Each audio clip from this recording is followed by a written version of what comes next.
இவ்வளவு நாள் எங்கம்மா போனேன், உன் கூட தானே இருந்தேன், எவ்வளவு பாடு, எவ்வளவு அலசடி, எவ்வளவு அவமானம், எவ்வளவு வேதனை, எவ்வளவு கண்ணீர், எங்க போனேன்? ஹல்லேலூயா. பதில் தெரியாது, பதில் சொல்ல முடியாது. அவர் சொல்லுவார், உன் பக்கத்துல தானமா இருந்த. ஹல்லேலூயா. ஒரு நாளும் திரும்பி கூட பார்க்கறது கிடையாது, மனம் போன போக்கிலே போவது. ஹல்லேலூயா. நம்ம நினைப்போம், எல்லாம் என் புருஷங்கிட்ட இருந்து நான் வாங்கிக்க முடியும், எல்லாம் எங்க அம்மா கிட்ட இருந்து நான் வாங்கிக்க முடியும், எல்லாவற்றையும் அப்பா கிட்ட இருந்து நான் வாங்கிக்க முடியும். அந்த அப்பாவுக்கும் அந்த அம்மாவுக்கும் அந்த புருஷனுக்கும் அந்த சகோதரனுக்கும் சகோதரிக்கும் அப்பா கொடுக்கலன்னா அவங்க எதுல இருந்து உனக்கு கொடுப்பாங்க? சொல்லுங்க, முடியுமா? முடியுமா? மருத்துவர் நம்பி போறீங்க, கொடுக்க முடியுமா? குணமாக்க முடியுமா? மருத்துவரும் சொல்லுகிற வார்த்தை, கடைசி அவன் சொல்லுகிற வார்த்தை, உன் தெய்வத்தை வேண்டிக்கொள். ஹல்லேலூயா. ஏன்? அவனாலையும் முடியாது, குணமாக்க முடியாது. வேதனைகளை அனுப்புகிற சத்துருவின் போராட்டங்கள், குடும்பங்களை கெடுக்கிற ஜனங்கள், வில்லி சூனிய கட்டுகளை வைத்து பிள்ளைகளை ஏமாற்றுகிறவர்கள், நயவஞ்சகத்தின் ஆவிகள். உதடு எப்படிப்பட்டது? உதடு, நாவு எப்படிப்பட்டது? இருதயம் எப்படிப்பட்டது? அடக்கி வைக்க முடிகிறதா? யோசித்து பாருங்கள். கர்த்தர் நமக்கு கொடுக்கப்பட்ட ஒவ்வொரு அவயங்களும் அவருடையது, அவருக்கு மட்டுமே பயன்படுத்தணும். எதுக்கு பயன்படுத்துறீங்க? எதுக்கு பயன்படுத்துறீங்க? அதன் பயன்படுத்தினதின் விளைவு என்ன? தலைக்குனிவு, வேதனை, கண்ணீர், கவலை, துக்கம், வியாதி, கைவிடப்பட்ட சூழ்நிலை. ஏதாவது ஒன்று வந்து உனக்கு உதவி செய்யுமா? யோசித்து பாருங்கள். எனக்கு அருமையான தேவ பிள்ளைகளே, பிள்ளை இல்லை, இப்பதான் வந்துருச்ச ஒண்ணு, டெஸ்ட் பேபி. ஹல்லேலூயா. ஒண்ணு இல்ல, 5 லட்சம் ரூபாய் எடுத்துன்னு போ, டெஸ்ட் பேபி. உடனே ஒரு இன்ஜெக்ஷன் பண்ணி ஒரு கருமுட்டை உள்ள சேர்த்து அனுப்பிடுவான். நடக்குதா? சக்சஸ் ஆகுதா? அதுலயும் தேவ சித்தம் இருக்கணும். அது தேவ சித்தமா இருந்தா மட்டும்தான் அது நிலைக்கும், இல்லைன்னா நிலைக்கா. யோசித்து பாரு. மனிதனுடைய கண்டுபிடிப்பு எப்படி இருக்கிறது? அந்த கண்டுபிடிக்கப்பட்ட காரியங்களை கர்த்தர் எப்படி பயன்படுத்துகிறார்? அந்த காரியங்களுக்கு போகிறவர்கள் கூட பணத்தையும் கொடுத்து தன்னை ஒடுக்கி உபவாசம் போட்டு ஜெபம் பண்ணி கண்ணீர் விட்டு, இது நிலைக்குமா, இது நடக்குமா, இல்ல போட்ட பணம் பொத்த பையில போயிடுமா, இப்படிதானே போறாங்க. நான் சொல்லுவேன், ஒரு பைசாவும் தேவையில்லை. விலை மதிக்க முடியாத உன் நம்பிக்கை, விலை மதிக்க முடியாத உன்னுடைய விசுவாசம் ஒன்று மட்டும் போதும். ஒரு பைசா தேவையில்லை. எத்தனை பேர் நம்புறீங்க? இன்னைக்கு நீங்க நம்புவாயானால் நிச்சயமாகவே தேவனுடைய மகிமையை உங்களால் காண முடியும். எல்கானா 1 சாமுவேலின் புஸ்தகத்திலே 1ஆம் அதிகாரத்தை எடுத்து வைத்துக் கொள்ளுங்கள்.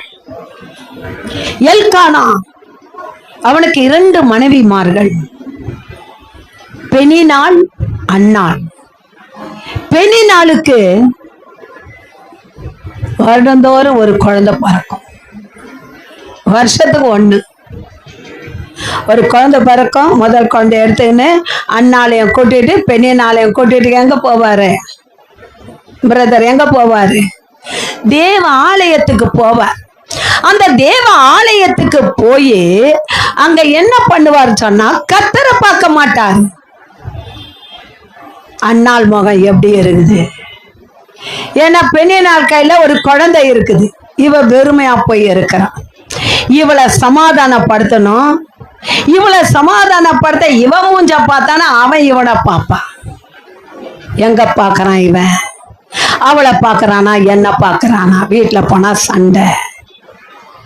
வருஷந்தோறும் முதல் வருஷம் ஒரு புள்ள, ரெண்டாவது வருஷம் ரெண்டாவது புள்ள, மூணாவது வருஷம் மூணாவது புள்ள, 4 புள்ள, 5 புள்ள, 6 புள்ள, 7 புள்ள, 8 புள்ள, 9 புள்ள பிறந்துடுச்சு. 9 பிள்ளைகள் பிறந்த பிறகு கூட அவன் தேவ ஆலயத்துக்கு போகத நிறுத்தல. ஆனா அவன் தேவ ஆலயத்துக்கு போய் என்ன பிரயோஜனம் நினைக்கிறீங்க? உங்களை பார்த்து நான் கேட்கிறேன், இந்த இரவு நேர ஜபத்துக்கு வந்திருக்கிற நீங்க எதை பிரயோஜனப்படுத்த நீங்க வந்திருக்கிறீங்க? எதை காத்துக்கொள்ள வந்திருக்கிறீங்க? எதை பிடித்துக்கொள்ள வந்திருக்கிறீங்க? எதிலிருந்து விடுதலை பெற வந்திருக்கிறீங்க? உங்களுக்குள்ள விசுவாசம் இருக்கிறதா? அப்படி உனக்குள்ள விசுவாசம் இருந்தால் இன்றைக்கு அது கிரியை செய்யும் என்பதிலே சந்தேகமே இல்லை. கரங்களை தட்டுங்க. ஹல்லேலூயா. நீங்க விடுதலையோட போவீங்கன்னு நான் விசுவாசிக்கிறேன். எனக்கு அருமையான தேவ பிள்ளைகளே, இந்த நாளிலே அந்த 2 மனைவிமார்களையும் இந்த சகோதர ஆலயத்துக்கு கொண்டு போமா. ஒரு நாள் அவன் தேவனை பார்த்ததே இல்லை. ஆலயத்துக்கு போமா, வச வச வச வசன் இப்ப எடுத்துன்னு போறான். 9 பிள்ளைங்க போறான். எல்லாம் 1 வயசுல இருந்து 9 வயசு வரைக்கும் போகுது இப்போ இல்லையா? மந்தை மாதிரி மேய்ச்சல் போறான், கூட அண்ணாலும் போறான். இவங்க எல்லாம் ரொம்ப சந்தோஷமா போறாங்க. ஆனா யார் அங்க வேதனையா போறது? யாரு யாரு யாரு? சத்தமா சொல்லணும். யாருன்னா கேட்டா நீங்க இந்த வசனங்களை சொல்லணும். அண்ணால் எப்படி போறா? வேதனையோட போறா. பிள்ளை இல்ல, நச்சரிக்கிறா. போய் யார? தன் கணவனை போட்டு நச்சரிக்கிறான். எனக்கு பிள்ளை இல்லை, எனக்கு பிள்ளை இல்லை. அவன் சொல்றான், நானாமா கொடுக்க முடியும் உனக்கு பிள்ளை? தேவன் தானே கொடுக்க முடியும். அவன் சொல்றான் தப்பித்துக் கொள்வதற்கு, ஏமா பிள்ளை இல்லை பிள்ளை இல்லை பிள்ளை இல்லைன்றியம்மா? 10வது பிள்ளை பிறந்துச்சு. அவன் இப்போ வழியே இல்லை. அவன் சொல்றான், ஏமா இந்த 10 பிள்ளைகளை காட்டிலும் நான் உனக்கு அதிகம் அல்லவா? வேதத்துல இருக்குதான் நான் சொல்றேன் பாருங்க. இந்த 8வது வசனம் சொல்லுகிறது, அவள் புருஷனாகிய எல்கானா அவளை பார்த்து, அண்ணாலே ஏன் அழுகிறாய்? இன்னைக்கு நீ ஏன் அழுகிற? நீ ஏன் அழுகிற? நீ ஏன் வருத்தமா இருக்கிற? நீ ஏன் வேதனையா இருக்கிற? ஐயோ இந்த வியாதி என்ன என்னை விட்டு போகல. விசுவாசி போயிடுச்சுன்னு துரத்தி விட்டு அதோட விட்டுடு. ஹல்லேலூயா. வேதனை வந்தால் அதை அசட்டை பண்ணு. ஹல்லேலூயா. நம்பிக்கை வை. இவளோ அழுது புலம்பிக் கொண்டு இருக்கிறாள். ஏன் சாப்பிடாமல் இருக்கிறாள்? ஏமா சாப்பிடல? ஏமா இவனுக்குன்னா தெரியாதா அவ எதுக்கு அழுதுங்கிறா அப்படின்னு? தெரியுமா தெரியாதா? கண்டிப்பா தெரியும். ஆனா தெரியாதவனை போல ஒரு நடிப்பு அங்க. ஹல்லேலூயா. அவன் சொல்றான் பாருங்க, 10 பிள்ளை பிறந்துச்சு. ஆனா அந்த 10 பிள்ளைகளை காட்டிலும் நான் உனக்கு அதிகம் அல்லவா அப்படின்னு கேக்குறான். அப்ப இவன் பிள்ளைய ஆயிட்டானா குழந்தைய தூக்கி கொஞ்சிற மாதிரி இவனை கொஞ்ச முடியுமா? சொல்லுங்க. சோறு ஊட்ட முடியுமா? இடுப்புல தூக்க முடியுமா? தொட்டில போட்டு தாள, இதெல்லாம் அவளுடைய ஆசை. இதெல்லாம் செய்ய முடியுமா? அவன் தப்பித்துக் கொள்வதற்கு கேட்கிறான் பாருங்க ஒரு கேள்வி. 10 பிள்ளைகளை காட்டில நான் உனக்கு அதிகம் அல்லவா? நீ அழுது கொண்டே இருக்கிறாயே என்று சொல்லி. ஆனால் வேதம் சொல்லுகிற ஒரு வார்த்தை கேளுங்க, கர்த்தர் அன்னாளின் கர்ப்பத்தை அடைத்தார். ஒரு அல்லேலூயா சொல்லுங்க. இப்ப யோசிங்க, நம்முடைய வாழ்க்கையில பிள்ளை மாத்திரமல்ல, ஏதோ ஒரு காரியத்துக்காக நாம் ஜெபித்துக் கொண்டு இருக்கிறோம். இன்னும் அது நடக்கல, இன்னும் நிறைவேறல. ஏன்? உனக்குள்ள எப்பயாவது ஒரு கேள்வி எழுப்பினது உண்டானால் நிச்சயமா அது நடக்கும். ஆனா கேட்கறதே கிடையாது, ஜெபிக்கிறதும் கிடையாது.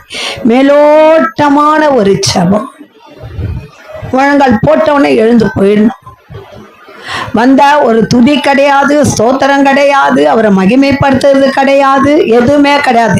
ஸ்ட்ரெயிட்டா வருது, எனக்கு இது வேணாம் அது வேணாம், அவங்க திட்டினாங்க இவங்க திட்டினாங்க, எனக்கு இந்த பிரச்சனை நீங்கணும் இப்படி நம்ம யோசிக்கிறது இல்லை. நீ கர்த்தருடைய சமூகத்துல நீ வேண்டுதல் செய்து முதல்ல ஒப்பு கொடு. ஹல்லேலூயா. அவன் ஒவ்வொரு நாளும் அவன் வேதனைப்படுகிறான், அவன் அதை பார்த்து துக்கப்படுகிறான். ஆனால் எங்க வேதத்துல ஒரு காரியத்தை வாசிக்கிறோம். 5வது வசனம் வாசிங்க. சரி, 4:5 வாசி.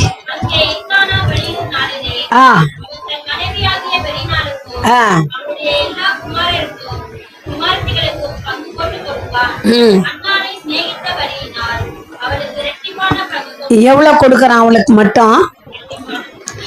பிள்ளைகளுக்கு, முதல் மனைவிக்கு, எல்லாருக்கும் 1 பங்கு, அண்ணாளுக்கு மட்டும் 2 பங்கு.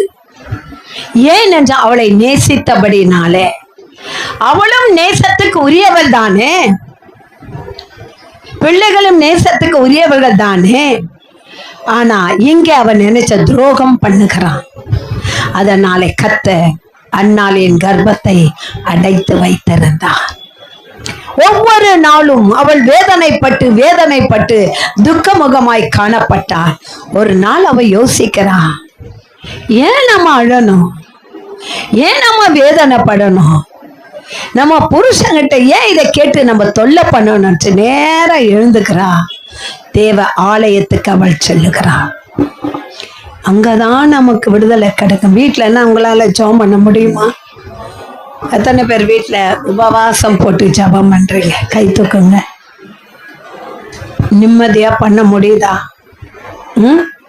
அதுக்குதான் உங்களை இங்க வர சொல்றேன். உங்களால வீட்டுல ஜெபம் பண்ண முடியாது, உங்க காரியமும் சித்திக்காது.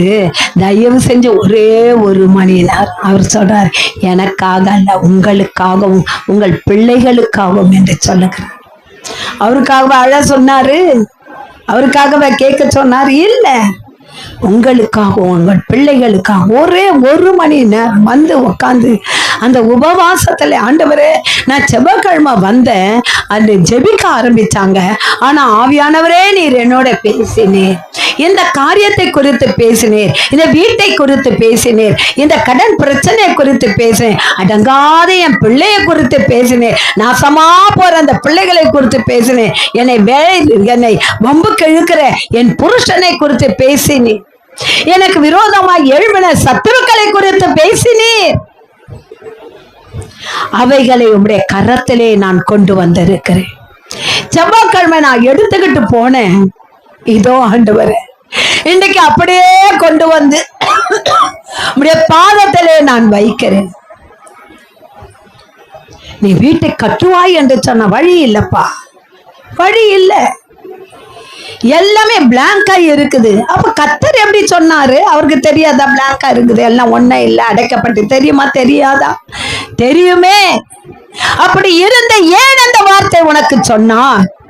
நீ விசுவாசிக்கும்படியா, நீ பெற்றுக்கொள்ளும்படியா, உன்னை சோதித்து பார்க்கும்படியாய்தான் அப்படி ஒரு காரியத்தை கர்த்தர் உனக்கு வைத்தார். எனக்கு அருமையான தேவ பிள்ளைகளே, தங்குறாரு.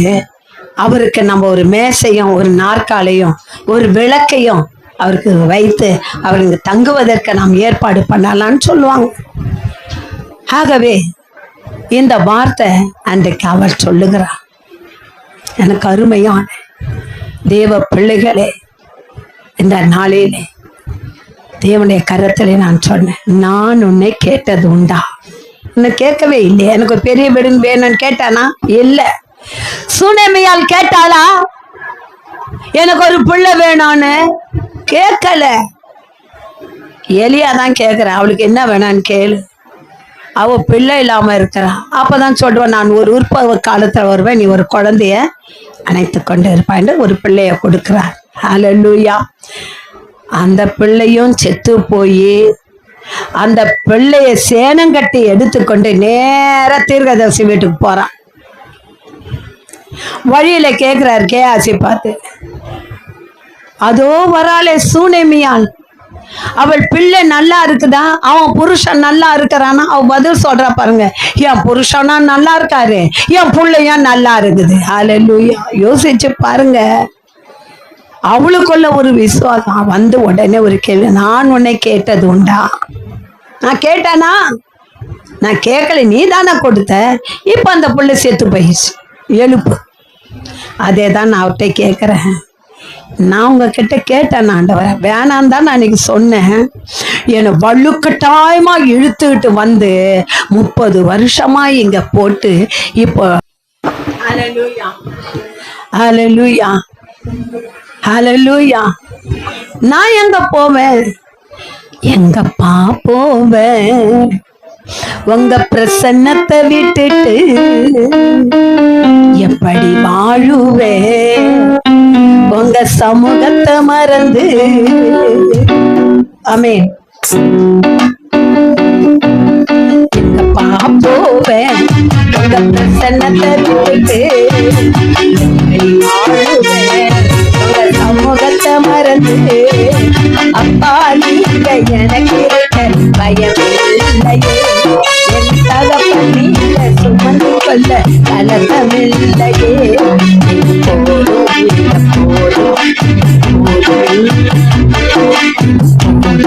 நீங்க போதும், நீங்க போதும்.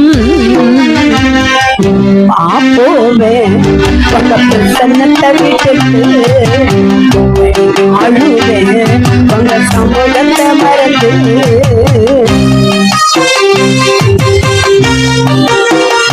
ஆமென். ஹல்லேலூயா.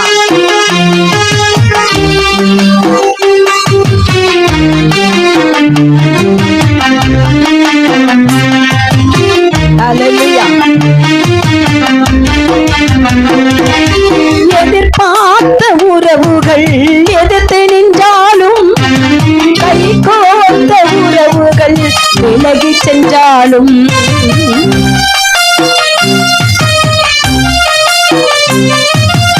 எதிர்பார்த்த உறவுகள் எதிர்த்து நின்றாலும், கை கோர்த்த உறவுகள் விலகி சென்றாலும், எப்ராயிம் நீர் என்னை கைவிடுவீரோ, சாயல் என்னை மறந்திடுவீரோ, எப்ராயிம் நீர் என்னை மறந்திடுவீரோ, இஸ்ராயேல் நீர் என்னை மறந்திடுவீரோ.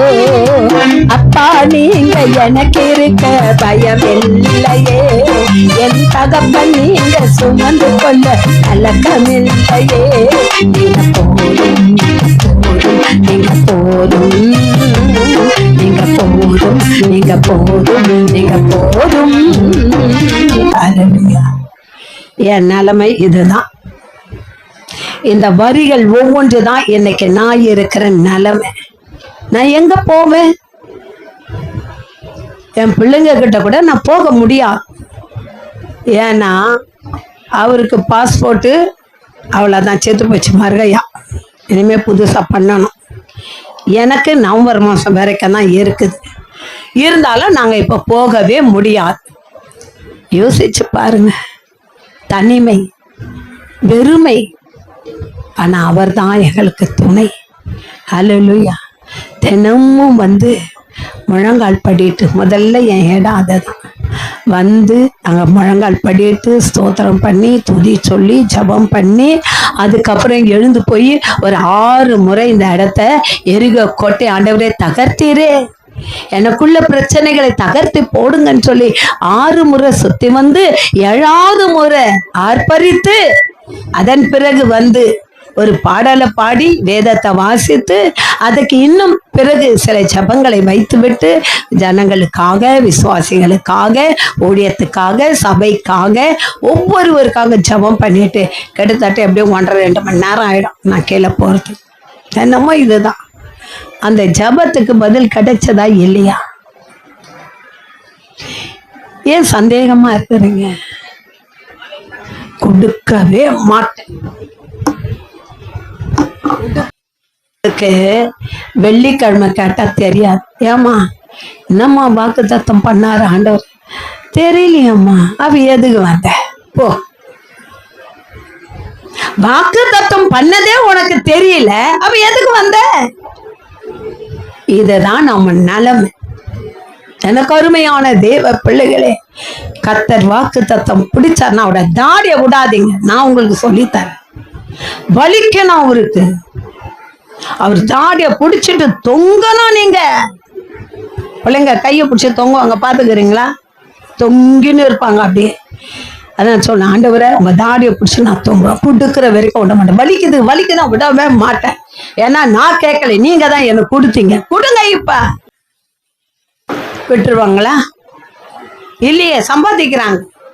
இப்ப பாரு என்ன பண்ணாங்க, போட்டை எந்த கப்பலும் போவாது வரி அவனுக்கு கட்டப்படாது, அதையும் நானே வாங்கி முழுங்கிடணும். அவன் மத்தவன் பழக கூடாது. ஹல்லேலூயா.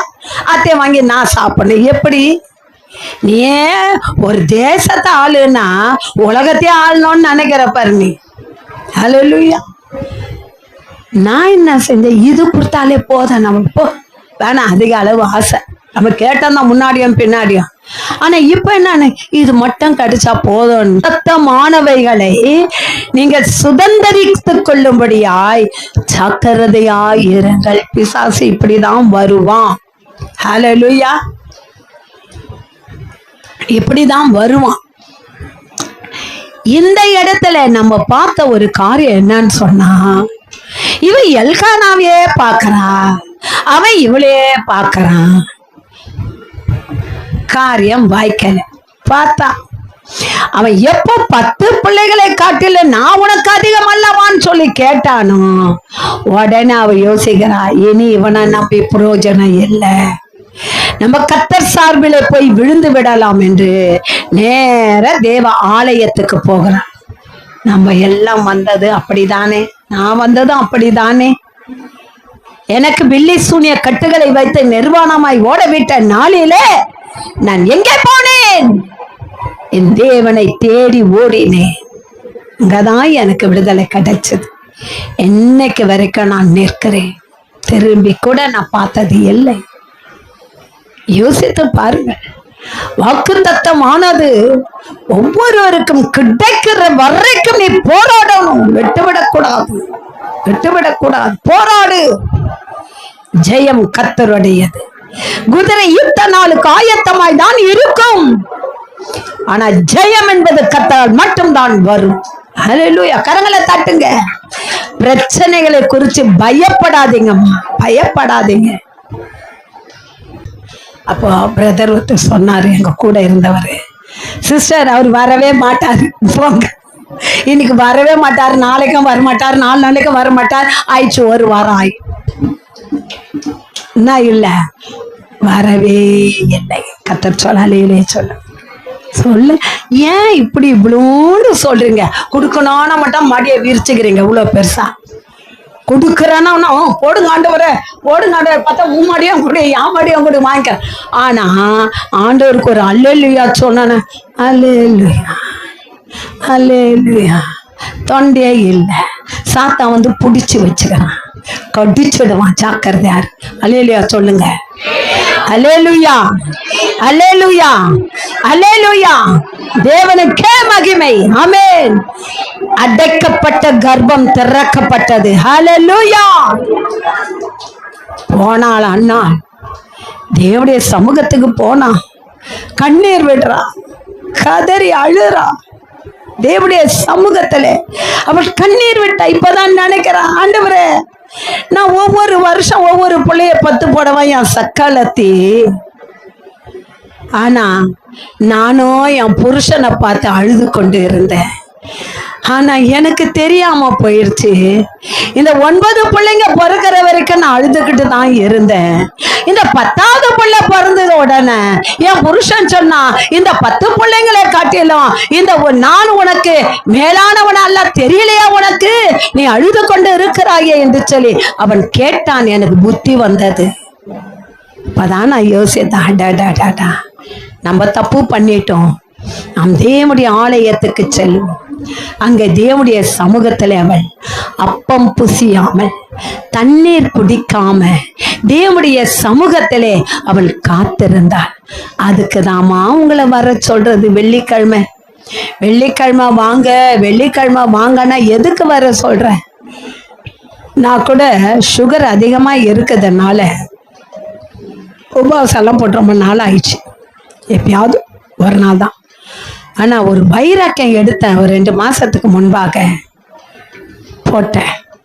இந்த உபவாசம் போட்ட பிறகு எல்லாம் தலைக்கீழா வருது, தலைக்கீழா நடக்குது, நடக்காததெல்லாம் நடக்குது.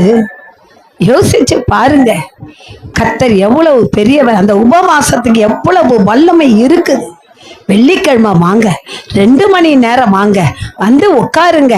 உங்களுக்கு கொடுத்த வாக்கு தத்தத்தை கொண்டாந்து அந்த தேவனுடைய சமூகத்தை வைங்க, வைத்து ஜெபம் பண்ணுங்க. எங்க கேட்டாதானே? அண்ணால் வந்தா, கண்ணீர் விட்டா, கலங்கினா, மன கிளேசம் உள்ளவளா ஏலி பாக்குறாரு.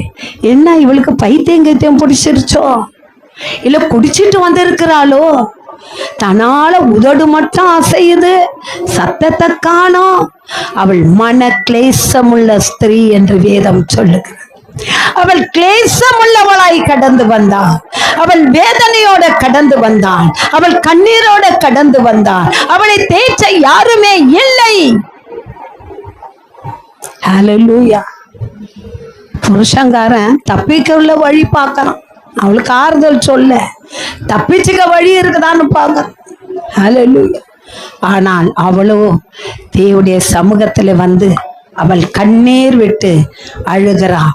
அவள் போய் மனம் கசந்து மிகவும் அழுது கர்த்தரை நோக்கி விண்ணப்பம் பண்ணி, சேனைகளின் கர்த்தாவே, தேவரீர் உம்முடைய அடியாளின் சிறுமையை கண்ணோக்கி பார். நீங்க சொன்னது உண்டா? உங்க சிறுமையை குறிச்சு நினைச்சது உண்டா? அலசடி படுறீங்களே, அதை நினைச்சது உண்டா? கீழே விழுந்தாலும் வீசையில மண்ணு போடலன்னு உட்கார எத்தனையோ பேர் இருக்கிறாங்க. மூடி மறைச்சுக்கிறது, புடவைக்குள்ள மறைச்சுக்கிறது, துப்பட்டிக்குள்ள மறைச்சுக்கிறது, வெளியில தெரியறது கிடையாது. வெளியில தெரியாம போனா போகட்டும், உன் கத்தருக்காவது நீ தெரியப்படுத்தினியாமா? வேதம் சொல்லுகிறதே, ஜபத்தோட விண்ணப்பத்தோட உன் ஜபத்தை கத்தருக்கு நீ ஏறெடுத்து பாருன்னு சொல்லி வேதம் சொல்ல. அதை நீ செஞ்சா இல்லையே. அதற்கு தானே உங்களை அழைக்கிறோம், அதற்கு தானே கூப்பிடுகிறோம். எனக்கு அருமையான தேவ பிள்ளைகளே, இங்கே பார்க்கிறாள், அவள் பொருத்தனை பண்ணுகிறா. பாருங்க, சேனைகளின் கர்த்தர் தேவரீர் உம்முடைய அடியாளின் சிறுமையை கண்ணோக்கி பார்த்து உம்முடைய அடியாளை மறவாமல் நினைத்தருளி உமது அடியாளுக்கு ஒரு ஆண் பிள்ளையை கொடுத்தார். குழந்தை இல்லை, ஏதோ ஒரு வத்தலோ தொத்தலோ, ஒரு ஆணோ பெண்ணோ, எல்லாம் 2 சேர்ந்த மாதிரி இருந்தா கூட பரவாயில்லன்றாங்க. இன்னைக்கு ஒரு குழந்தை வேணும். ஆனா அவன் அப்படி கேட்கல. ஏன்னு சொன்னா அவன் மனச ஒரு திட்டம் போட்டுட்டா, இதை நான் கர்த்தருக்கு கொடுக்கணும், கர்த்தருக்கு கொடுக்க வேண்டியது நேர்த்தியா இருக்கணும், அது ஆண் பிள்ளையா இருக்கணும். முதல் பிள்ளை பிறந்தா அதை உனக்கே நான் கொடுத்துடுவேன், பால் மறந்த பிறகு உன் ஆலயத்திலே கொண்டு வந்து நான் விட்டு விடுவேன். பொருத்தனை பண்ணுகிறேன். எத்தனை பேரு பொருத்தனை பண்றீங்க? ஆண்டவரே, இந்த வீட்டை வித்தா ஒரு பங்கு தரேன் உனக்கு கேட்டாரா? கேட்டாரா? ஆவியானவர் பேசுறாரு. நீங்களும் ஓகே, என் பேரன் எதனக்கு ஓகே, டே உன்னை கட்டி அடிக்க போறாங்க ஓகே அப்படி சொல்லிட்டு போயினாங்க. அந்த ஓகேக்கு ஒன்னும் அர்த்தம் தெரியல அவருக்கு, தெரிஞ்சா சொல்ல மாட்டார். ஓகே. ஆனா அந்த ஓகே சொல்ற நம்ம அதை சரியா அதை ஃபாலோ பண்ணணும். அநேக பொருத்தனை பண்றாங்க, பண்ணிட்டு ஏதோ ஒரு காரியம், ஏதோ ஒன்று கர்த்தருக்கு கொடுக்கணும் இல்ல, இந்த போறேன், இந்த ஒரு 50 ரூபாய், இந்த ஒரு 100 ரூபாய், இந்த ஒரு 1000 ரூபாய். ஹல்லேலூயா. ஆண்டவர் சொல்வார், மகளே வேலையே இல்லை, வேலை இல்லைன்றிய உன்னை சோதிக்கதான் பாக்குறார். அவங்ககிட்ட வாங்கி ஒரு மாட மாளிகை கட்டுறதுக்கு இல்லை, அவர் சோதிக்கிறார். அவனை பார்த்து, அம்மா நீ 30 நாள் உழைக்கிற உழைப்ப கர்த்தருக்கு நீ எடுத்து வெயி அப்படின்னு சொல்லுவாரு. அதை கூறு போட்டு ஒரு 3000 4000 கொண்டாந்து கொடுத்துட்டு போயிடுவான். அவ்வளவுதான். 3 மாசம் தான். சரிக்கு விழுக்கையில சரிக்கு விழுந்துரு. 3 வருஷம் வேலை கிடையாது. போன வாரம் ஒருத்தர் வந்தார், செம்ம பின்னல். கத்தர் பின்னி எடுத்து அனுப்பினார். கத்தர் சொன்னாரு, நீ அவன் முன்னாடி நிற்காதே, நீ அவமானப்பட்டு போவாய், இந்த இடத்தை விட்டு நீ வெளியே, நான் உன்னை ஆசீர்வதிப்பேன். இப்ப எங்க போயிடுறான் தெரியுமா? எவன் துரத்து நானும் எவன் வேணானு இப்ப அவன் காலில் போய் விழுந்து போய் நிக்கிறான் கதறின்னு. அவன் என்ன தெரியுமா செஞ்சான்? நான் உன்னை கூப்பிடல, நீ தான் வந்திருக்கிற, அதனால நீ முதல்ல வாங்கின சேலரி எல்லாம் நான் உனக்கு கொடுக்க மாட்டேன். நீ என்ன பண்ண? இப்போ இவங்களுக்கு 15,000 20,000 அவ்வளோதான் உனக்கு தர முடியும். ஓ, அது கூட இங்கெல்லாம் தர மாட்டேன். கிட்டத்தட்ட ஒரு 80 கிலோமீட்டர் தூரத்தில் கொடுக்கலாம். பார்த்தீங்களா? கத்த செம்மையா வச்சு காட்டினார். எனக்கு சொன்னாரா? சொல்லியிருந்தா அன்னைக்கே நீ அங்கே அந்த இடத்த விட்டே நீ வந்திருக்க கூடாது, அங்கே இருந்திருக்கலாம் இல்லையா? ஆனா அன்னைக்கு நீ கேட்கல, வீராப்பா வந்துட்ட, இரு அப்படியே கத்தர் கொடுப்பாருன்னு. ஆனா இன்னைக்கு கஷ்டம் தாங்க முடியலன்னு சொல்லி அதே குழியில போய் விழ பார்க்கிறவனை கேவலத்துக்கும் கேவலமா நடத்தி கொண்டிருக்கு. எனக்கு அருமையான தேவ பிள்ளைகளே, இன்னைக்கு அநேக பேர் சேற்று இருந்து உங்களை தூக்கி எடுத்து கழுவி தன் மார்பிலும் தோளிலுமாய் போட்டு சுமந்து கொண்டிருக்க தேவன் ஒரு டெஸ்ட் உங்க வச்சு அதை ஃபெயில் ஆகி போய் சேத்துல போய் தவக்கல்ல மாதிரி விழுந்து போயிரு. நிக்க மாட்டேங்கிறீங்க. யோசித்து பாருங்கள். தேவனாகிய கர்த்தருக்கு பொருத்தன ஒண்ணு செஞ்சிட்டீங்கன்னா எல்லாரும் தவறக்கூடாது. வார்த்தை சுத்தமா இருக்கணும்.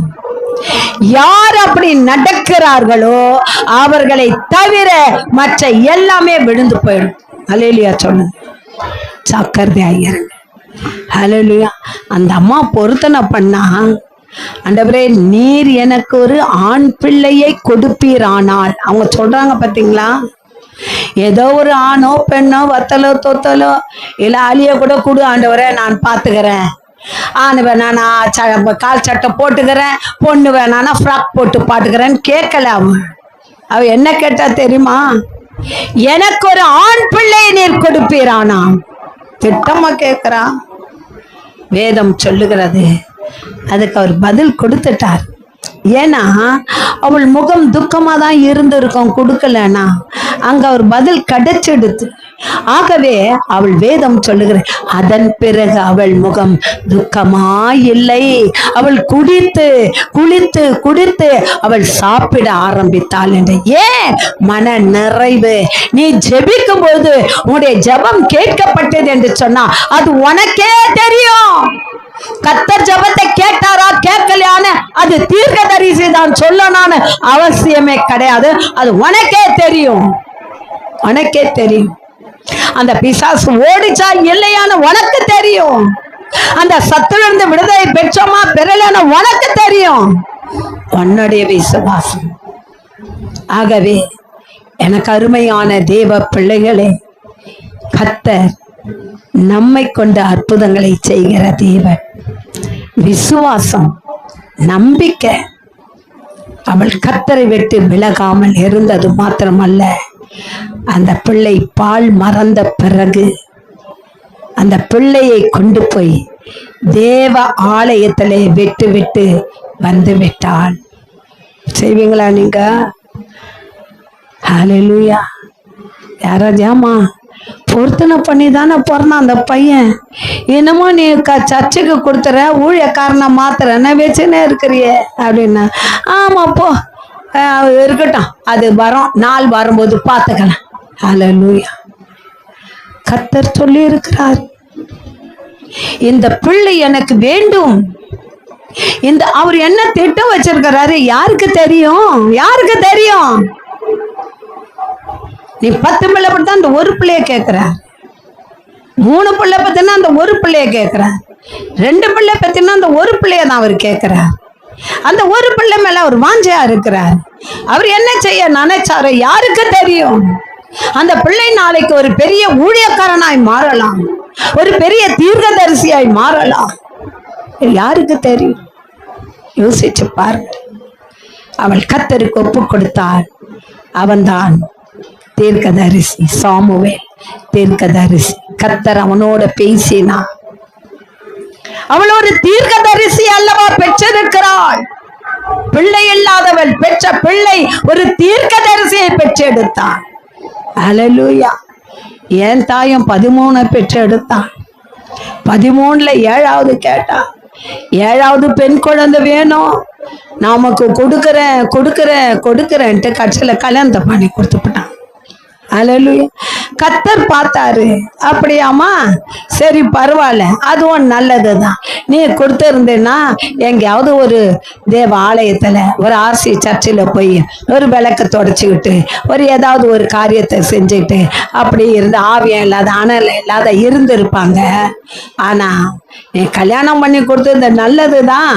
ஆனா அவ மட்டும் தேவனை துதிக்கல, வரப்போற புருஷனும் துதிப்பான், கொடுக்கப்படுகிற பிள்ளைகளும் துதிப்பாங்க, வருபோற மருமகமாரும் துதிப்பாங்க, பிறக்கிற பேர பிள்ளைங்களும். இப்ப என்னது, சேனைகளா எழும்பிடுவோம், தேசத்தை கலக்கிடுவோன்ற மாதிரி இப்ப எல்லாம் தயாராகிறாங்க.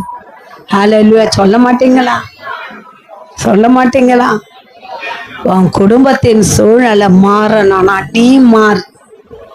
உன் சிந்தை மாறணும், உன் செயல் மாறணும், உன் எண்ணம் மாறணும். இவையெல்லாம் மாறினாதான் குடும்பம் மாறும். சில பேருக்கு பாருங்க, சில குடும்பங்களில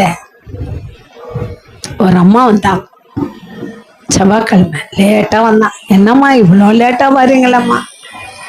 இல்லம்மா, இந்த பொண்ணு வருவான்னு இவ்வளோ லேட்டா வந்துட்டாம்மா, அதுக்கு தாம்மா நான் காத்திருந்தேன் சொல்லிட்டு ஜெபம் பண்ணி முடிச்சோன்னா, பிள்ளை குறித்து கவலைப்படாதம்மா, வந்துடுவாங்க எல்லாம் கேட்டுட்டு, என் பிள்ளைய உன்னை விட்டு போயிட்டாம்மா, கல்யாணம் கூட இன்னும் ஆகலம்மா அப்படின்னு சொல்லியிருந்தான். சரிம்மா நான் ஜெபம் பண்றேன். என்னம்மா வயசாச்சு? 60 வயசு ஆகுதும்மா. 60 வயசு ஆகுதுமா அப்படின்னாங்க. மா 60 வயசு கல்யாணத்தை பண்ணி இனிமே என்னம்மா பண்ண போற?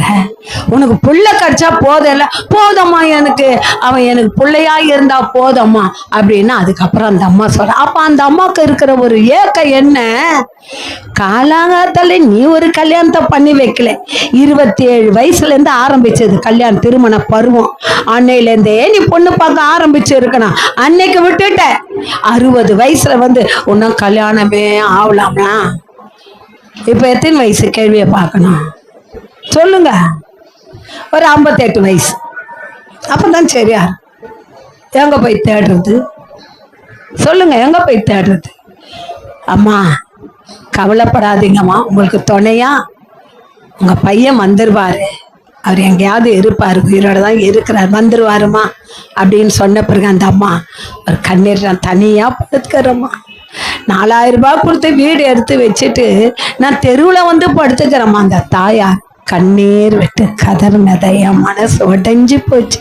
அந்த அம்மாக்குள்ள ஒரு ஏக்கம் இருந்தது, காலத்தோட செய்ய வேண்டிய காரியத்தை செய்யாமல் அவர்கள் காலத்தை கடத்தினபடினாலே இன்றைக்கு அவங்க வருத்தப்பட்டு பாரம் சுமக்கிறான்.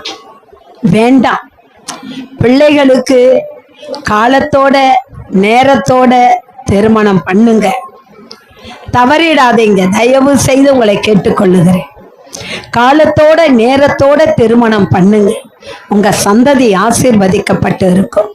அது மாத்திரமல்ல, கர்த்தர் சொல்லுகிறார், ஒரு வருஷம் போது உன் கண்ணுக்கே தெரியாது, அது பாட்டு மெல்ல மெல்ல நகர்ந்துகிட்டே இருக்கும். ஆமா, நகர்றது தெரியுமா? உங்களுக்கு தெரியவே தெரியாது, அங்கேயே இருக்கிறத போலதான் தெரியும். ஆனா அது பாட்டு நகர்ந்து போயிடும்.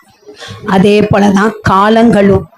அந்த காலத்திலே நீ செய்ய வேண்டிய கடமைகளை நீ செய்யலன்னா பிறகு வருத்தப்பட வேண்டி இருக்கும். ஆகவே எனக்கு அருமையான தேவ பிள்ளைகளே, முதலாவது தேவனுடைய ராஜ்யத்தையும் அவருடைய நீதியும் தேடுங்கள், பிறகு இவைகள் எல்லாம் உங்களுக்கு கூட கொடுக்கப்படும் என்று கர்த்தர் சொல்லுகிறார். ஹல்லேலூயா. எக்ஸ்ட்ரா தருவேன். ஹல்லேலூயா. நீங்க கேட்டதையும் கேட்க மறந்ததையும் கொடுப்பேன். இந்த செய்தியை கேட்கும் போதே விசுவாசம் உள்ளவர்களுக்கு கர்த்தர் விடுதலை கொடுத்திருக்கிறார் என்பதை என்னால யூகிக்க முடிகிறது. கவனமாய் கேட்டவர்கள் எல்லாம் விடுதலை பெற்றார்கள் என்று சொல்லி நான் விசுவாசிக்கிறேன். ஆகவே இதோ இந்த வேளையில நாம் எழுந்து நின்று